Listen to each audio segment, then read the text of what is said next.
रस्ता ओलांडताना भरधाव ट्रॅव्हल बसची धडक बसून झालेल्या अपघातात पादचारी शंकर काळे यांचा मृत्यू।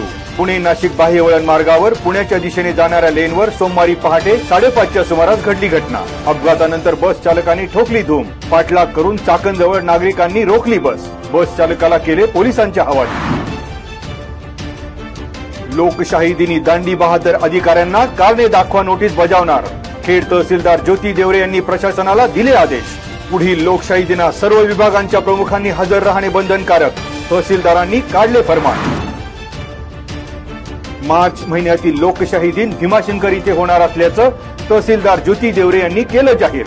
लोकशाही दिन विभाग स्तरावर करण्याचेही केले नियोजन। आजच्या लोकशाही दिनास राजगुरुनगर नगर परिषदेसह अन्य विभागाच्या कारभारावर नागरिकांनी ठेवले बोट। अनेक कारभाराची झाली जोरदार चर्चा।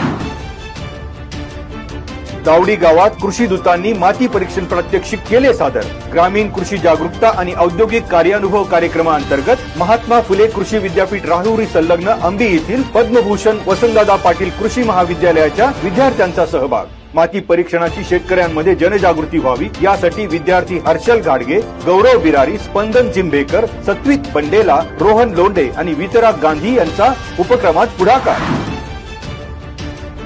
गावच्या शाश्वत विकासासाठी सरपंच परिषदेच्या माध्यमातून गाव कारभाऱ्यांचा राळेगण सिद्धी आणि हिवरे बाजार इथे अभ्यास दौरा।